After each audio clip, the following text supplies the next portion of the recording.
আসসালামু আলাইকুম। এখন একটি কামিজ কাটিং করে দেখাবো আপনাদেরকে।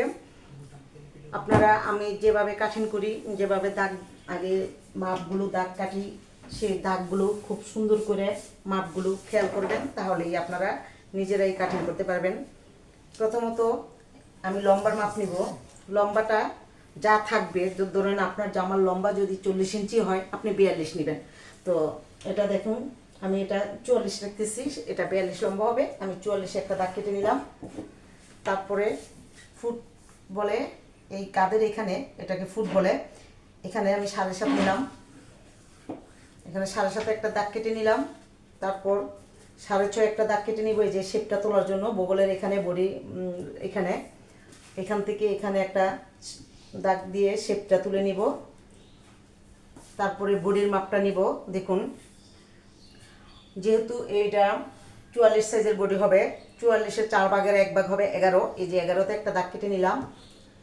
1 ইঞ্চি সেলাইয়ের জন্য বাড়ায় নেবেন এভাবে। তারপরে বগলের এখান থেকে এই যে কোমরের সোজা এখানে একটা দাগ কেটে নেবেন। কোমরের মাপ যা আছে তার 4 ভাগের 1 ভাগ নেবেন। কোমরের মাপ যদি হয় 38, তা 38-এর 4 ভাগের 1 ভাগ হচ্ছে 9.5। 9.5 একটা দাগ কেটে নেবেন। 1 ইঞ্চি এখানেও বেশি নেবেন। তারপরে চলে যাবেন হেমের এখানে, নিচের এই গ্যার বলে, এই গ্যারের এখানে গ্যার যা থাকবে তার থেকে 1 ইঞ্চি বেশি নেবেন। গ্যার থাকবে 26। প্রথমেই আমি বলছি এটা 4 ভাগে বাস করা আছে কাপড়টা, তো 26-এর 1 ভাগ হবে 13। 13তে একটা দাগ কেটে নিলাম, 1 ইঞ্চি সেলাইয়ের জন্য বাড়াই নিলাম। এখন এখান থেকে আমি দাগগুলো কিভাবে সোজা করব, এই যে প্রথম এই যে সেলাই অ্যালাউন্সের জন্য যে বডির মাপ, অরিজিনাল মাপটা, সেখান থেকে আমি এইভাবে দাগ কেটে নিব। পরে যে 1 ইঞ্চি নিয়েছিলাম সেটাও আমি এভাবে সোজা করে নিব দাগ কেটে। তারপরে এখান থেকে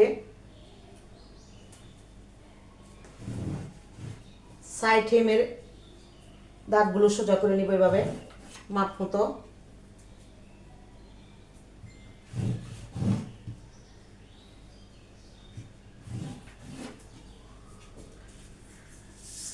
এখানে যে ফাড়াটা হবে, ফাড়ার এখানে, এটাকে কি বলে, হিপ বলে, হিপের এখানে যে ফাড়াটা দাগটা হবে, সেটা আপনারা বেশিরভাগ সময় কাত থেকে নেয়, অনেকে কাত থেকে নেয়। কাত থেকে নিলে হবে 21 ইঞ্চি। আর যদি ফাড়া এই যে বগলের এখান থেকে নেন তাহলে হবে 14.5 ইঞ্চি। কিন্তু আমার এটা লাগবে 14.5 ইঞ্চির। এখানে দাগ কেটে নিলাম। এইখানে যে মাপটা আছে, হিপের মাপটা অনেকে চওড়া হয়, হিপ চওড়া হইলে বেশি নিতে হয়।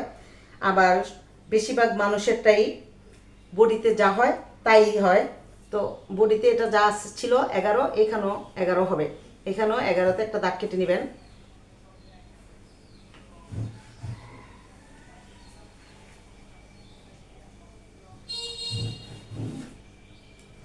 এই মাপগুলো খুব সুন্দরভাবে আপনারা খেয়াল করে যদি কাটিং করেন, তাহলে আপনাদের বিন্দু পরিমাণও ভুল ত্রুটি হবে না। এখান থেকে তারপর চলে আসবেন গলার এই মাপটা নেওয়ার জন্য। গলার গ্যাপটা হবে 2.5 ইঞ্চি। 2.5 ইঞ্চি একটা দাগ কেটে নেবেন এভাবে। 2.5 ইঞ্চিতে একটা দাগ কেটে নেবেন। তারপরে সামনের গলার লম্বা, লম্বা বলতে গলার মাপ বড় হয়, অনেকে বড় পড়ে, অনেকে ছোট পড়ে। যদি আপনারা বড় পড়েন তাহলে বড় অনুযায়ী নেবেন, আর যদি ছোট পড়েন তাহলে ছোট অনুযায়ী নিতে হবে। এটা আমি পানগলা কাটবো। পানগলা যে এটা খুব বেশি একটা না, মিডিয়াম সাইজের 6 নিলাম। 6-এর এখানে দাগ কেটে নিলাম। তারপরে শেপটা তুলে নিলাম। গলা কাটিং করার জন্য যে পানগলা তুলতে হয়, শেপটা এভাবে শেপ তুলে নেব। পিছনের গলাটা 3.5 ইঞ্চি হবে, পিছনেরটা ছোট হবে। 3.5 ইঞ্চিতে একটা দাগ কেটে নেবেন। তারপরে এইভাবে শেপটা তুলে নেবেন। যখন আপনারা কাটিং করবেন আবার মাপগুলো সুন্দর মতো খেয়াল করবেন সব ঠিক আছে কিনা। গলার এই গ্যাপটা 2.5 ইঞ্চি আছে কিনা, গলার লম্বাটা আছে 6 আছে কিনা। তারপরে ফুটে চলে যাবেন, ফুটের এই 7.5 আছে কিনা। 7.5-এর এখান থেকে এই বগলের এখানে 6.5। তারপরে বডিতে চলে যাবেন, 44-এর 4 ভাগের 1 ভাগ হবে 11 আছে কিনা। কোমরের 38-এর অর্ধেক 9.5 আছে কিনা। এভাবে প্রত্যেকটা মাপ আবার দাগ কাটার পরও আপনারা ফলো করে নেবেন। দেখে নেবেন, বারবার দেখে নেবেন। যারা নতুন আছেন তাদের জন্য আমি পিছনের গলাটা কাটিং করে নিচ্ছি। তারপর দেখুন সামনের গলাটা আবার কিভাবে কাটিং করবেন। আচ্ছা, সামনের গলা আপনারা ইচ্ছে করলে জামাটা কমপ্লিটের পরে ঘুরেও কাটতে পারেন, কিন্তু এই যে দেখুন আমি সামনেরটা হাত দিয়ে এভাবে উঠিয়ে তারপরে গলাটা এভাবে কাটিং করে নিচ্ছি। দেখুন, তারপর চলে গেলাম বুগলের এখানে।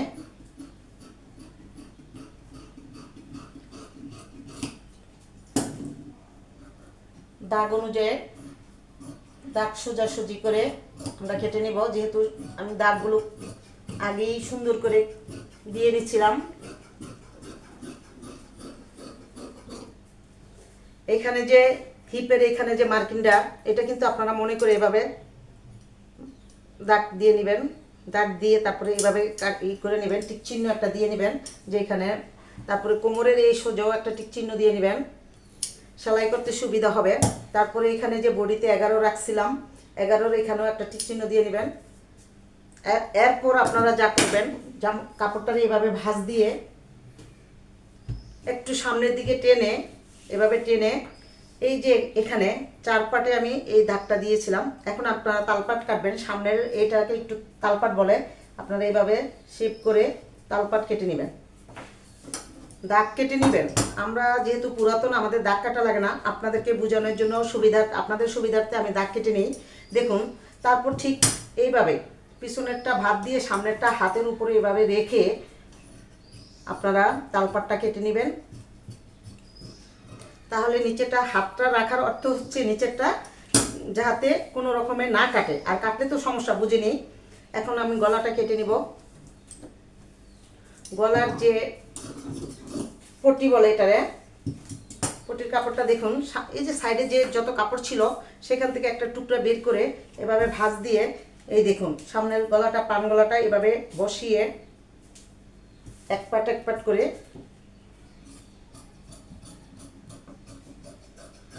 এটা হচ্ছে পান গলা।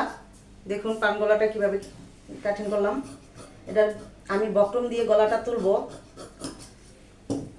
যারা সেলাই দেখতে চান, আমি কাটিং প্লাস সেলাই দুটোই আমি নিজে হাতে করি। দেখুন, এটা আমি বক্রম দিয়ে যখন গলা জামাটা সেলাই করব, কামিজটা সেলাই করব, তখন বক্রম দিয়ে করব। এটা আসলে পান গলা কেটে নিলাম। তারপরে পিছনের ছোট একটা গোল গলা আছে, এইটারেও আপনারা ঠিক একইভাবে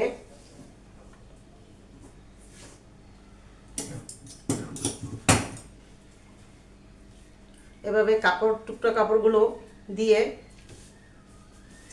পিছনেরটা দেখুন, পিছনেরটা আবার এভাবে টুকরা কাপড়ের উপরে বসিয়ে তারপরে পিছনের এই গলার পট্টির কাপড়টা কেটে নেবেন। কাপড় কাটার অনেক টেকনিক আছে, যা আপনাদেরকে সরাসরি দেখাচ্ছি। যদি আপনাদের বুঝতে কখনো কোথাও অসুবিধা হয়, কমেন্টের মাধ্যমে আমাকে জানাবেন। এটা আমি পিছনের গলাটা কাটিং করে নিচ্ছি। এবার আমি হাতাটা কাটিং করব। দেখুন, এটাকে হাতাটাকে আপনারা প্রথমত এভাবে সুন্দর করে ধরে তারপরে এভাবে ভাঁজ দিয়ে নেবেন। প্রথমত লম্বার মাপটা কি আছে দেখবেন। লম্বার মাপ যেহেতু এটা 16 হবে, দেখুন 16-র মাপটা কিভাবে নেবেন। এইখানে আপনি সব সময় 1 ইঞ্চি, এক এক জায়গায় এক এক রকম ইটা রাখতে হয়, সেলাই করার অ্যালাউন্সটা রাখতে হয়। এখানে 1 ইঞ্চি রাখলেই যথেষ্ট। এখানে 1 ইঞ্চি পরিমাণ রেখে লম্বার মাপটা কিভাবে নেবেন, 16 থাকবে, 1 ইঞ্চি বাদ দিয়ে 16টা, এই 16-র এখানেও আবার দাগ কেটে নেবেন। হাফ ইঞ্চি এই যে কাঁধের সাথে জয়েন্টটা হবে জামার, এই হাতাটার সাথে বডির সাথে, এখানে হাফ ইঞ্চি থাকলেই হবে। এখানে হচ্ছে 1 ইঞ্চি সেলাইয়ের জন্য, এখানে থাকলে হাফ ইঞ্চি থাকতে হবে। হাফ ইঞ্চি হলেই যথেষ্ট সেলাইয়ের জন্য। এক এক জায়গায় এক এক রকম রাখতে হয় সেলাইয়ের জন্য। তো এখানে আমি বগলের এই শেপটা উঠানোর জন্য 3 ইঞ্চি নিব। এই 3 ইঞ্চি থেকে দেখুন কিভাবে শেপটা তুলতে হয়, এভাবে শেপটা তুলে নেবেন। এখন মোহরায় চলে আসবো। এটার ডিভাইডেড হাতা কিভাবে আপনারা শেপটা তুলবেন। দেখুন, আমি প্রথমত এইভাবে দাগ কেটে নিচ্ছি, তারপরে এই শেপটাকে এভাবে তুলবেন।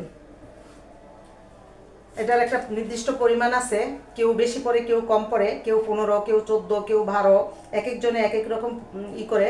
তো এটা থাকবে আমার 15। তো আমি 15তে একটা দাগ কেটে নিচ্ছি হাফ ইঞ্চি সেলাইয়ের জন্য। এখানে আবার হাফ ইঞ্চি হবে সেলাইয়ের অ্যালাউন্স। এখানে 1/2 ইঞ্চি হবে। এই মাঝামাঝি একটা দাগ আছে, এটার মাপ আছে। মাঝার এই যে কোণের মাঝখানে যে মাপটা থাকে, কোণের মাঝামাঝি যে ইটা থাকে, দাগটা থাকে, সেখানে আপনারা একটা দাগ কেটে নেবেন। এটাতে আমি 13 রাখলাম, যেহেতু একটু স্বাস্থ্যবান। এইখানে ঠিক 1 ইঞ্চি বা 1 ইঞ্চির পরিমাণ নিয়ে নেবেন, এভাবে দাগ কেটে নেবেন।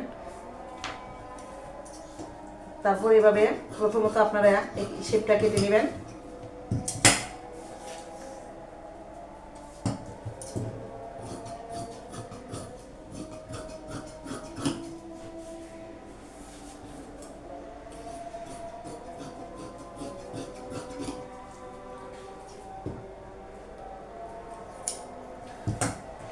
এটা প্রথমত আপনারা সেলাই করার সময় 1/2 ইঞ্চি ভেঙে নেবেন, তারপরে দ্বিতীয়টা ভাঁজটা দিবেন, তাহলে এই শেপটা তুলতে আপনাদের সুবিধা হবে সেলাই করতে। আশা করি আপনারা বুঝতে পারছেন। তারপরও যদি আপনাদের বুঝতে সমস্যা মনে করেন, তাহলে আমাকে কমেন্ট করে জানাবেন।